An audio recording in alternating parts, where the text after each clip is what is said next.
everyone, welcome back to my channel. This is Prepping by Faith, and today I'm going to talk to you about the different kinds of things that you need to prep for your pets. A lot of us are talking about grab stuff for your pets, but we're not really talking about what those things are.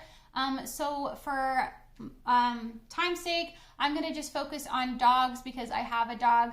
I have a small little dog. She's only about 14 pounds. So what I have here is I have a case of her food. So this is just some basic canned dog food that she eats. She goes through about a can every 2 days. So this would last her, a 12 pack would last her about 24 days. So I would need about 16 cases of these to put aside for her to have enough dog food for a year. So you guys need to start thinking about math. In addition to this, she also eats bagged food. This is just a small bag of her food. This will last her a month. So I have a bunch of these bought. And then I store them in my basement inside of a metal trash can to kind of keep it pest free and that sort of thing. I know some people have said they have problems with bugs and things getting in there, or they're saying that the bugs are actually already in the food. This is actually a grain-free food, so I've never had that kind of an issue. That may be something that you guys want to think about, maybe doing grain-free so you don't have to worry about bugs getting in there. The other thing is the shelf life. Shelf life is significantly longer on canned food than it is on the dry dog food. The canned food's gonna last you about 2 years at least, and then the dry food is only about a year. So that's another reason why you may want to consider putting some canned food for your dogs in your preps. Something else you might want to think about if you were to run out of pet food is what are you going to feed your dog? So think maybe about stocking up on some extra canned meat for your dog.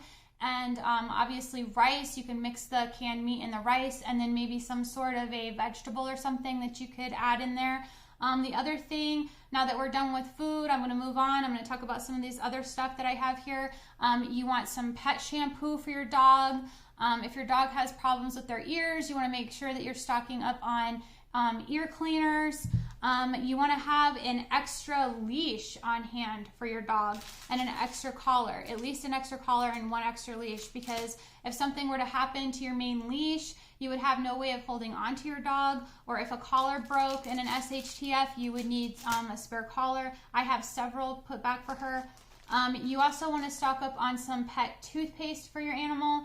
I have this one here. It's called Vet's Best. This has worked really well for her. I have never had to have her teeth cleaned because I brush her teeth every night. I do not like the toothbrush that comes with it. Something you guys might want to think about is getting a baby toothbrush. I actually stock up on quite a few of those and I use those instead.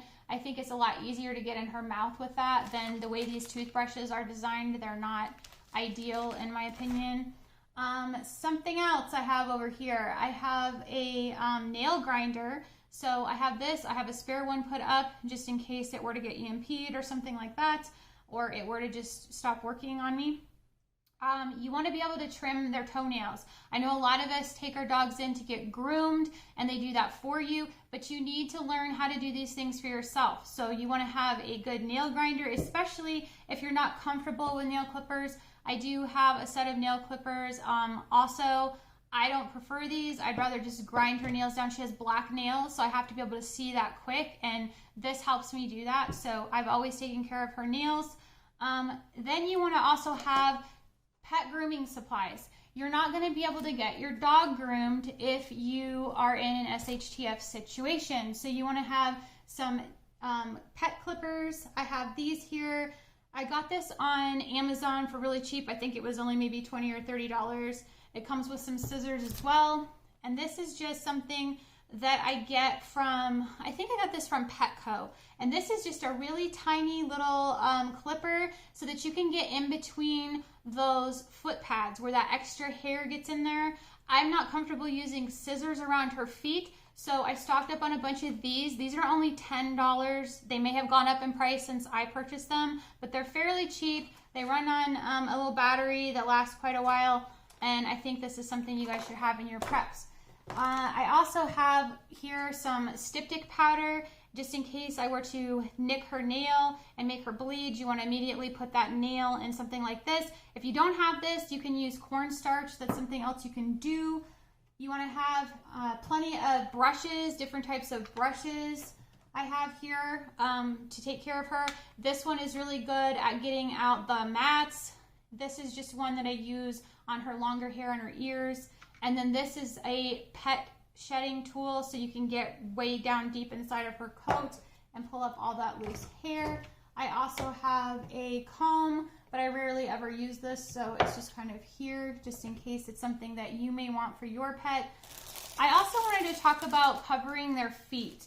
So if we were in an SHTF situation and maybe things weren't so horrible that you couldn't take your pet outside, but there was a bunch of debris or something on the ground, you may want to consider getting either some socks, like baby socks for your pet, or they also have these little booties that you can get for their feet, so you can measure the circumference of their paws and pick something like this up. I also have here, this is Snout Soother. If you have a dog or pet that has a dry nose, it's very dry here in Colorado, so I have to keep this on her nose all the time. This lasts a very long time. I think this size here, this 4 ounce, it's organic, so if she licks it, it's okay. You can also put it on their foot pads, so if their foot pads get really dry, just keeps everything nice and moistened. I also have just some extra toys put up. You know how quickly dogs can chew through toys and things? They need to be able to be feeling as normal as possible in an SHTF, so I would suggest putting up some spare toys. I have her favorite snacks here. She loves these things. These are NZ Chews. They are a type of rawhide, but they're a very thin, flat rawhide, and this is made for small dogs under 10 pounds, so she's fine with these, and we watch her with them. It also helps clean her teeth and freshen her breath. I wanted to show you these two. These are just a big box of pet pickup bags. So I have a bunch of these. You want to have plenty of those stocked up.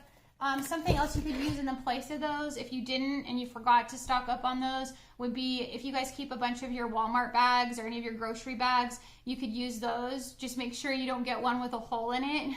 I've done that before. It's not fun. So those can be used for that sort of thing. I also have here a bunch of her, I have these multi-purpose absorbent pet pads. So you want to have several boxes of these put up just in case you couldn't take your pet outdoors to go to the bathroom in an SHTF situation. There are plenty of situations where it may be unsafe. So you want to have plenty of those on hand so they can go to the bathroom safely indoors. It's not the greatest situation in the world, but we do want to make sure we have somewhere for them to go to the toilet besides on our floor, right? And then the other thing I have here is, this is a bag that I picked up for her. I don't remember exactly where I got this, but if anybody's interested in it, I will try to look that up for you. I got this because she's so small that I thought in an SHTF situation, rather than having her running along with me, it may be a good idea to have something that I could just stuff her in, and I can also store a bunch of her things inside of it, some smaller things, maybe just some snacks, some toys, her extra leash, collar, that sort of stuff could fit in here. So I picked this up. I also have a coat for her. She gets very chilly, so that's something that you guys might want to think about. If you have a shorter haired dog especially, you might want to think about picking them up some layers just in case it gets really cold. If you were to lose power, your short haired dog is going to get really cold inside just like you are, so they need some extra layers too. So if you guys have enjoyed this video, please like, share, and subscribe to my channel. And I just wanted to tell you guys to remember to pray, prep, and continue to put God first. God bless.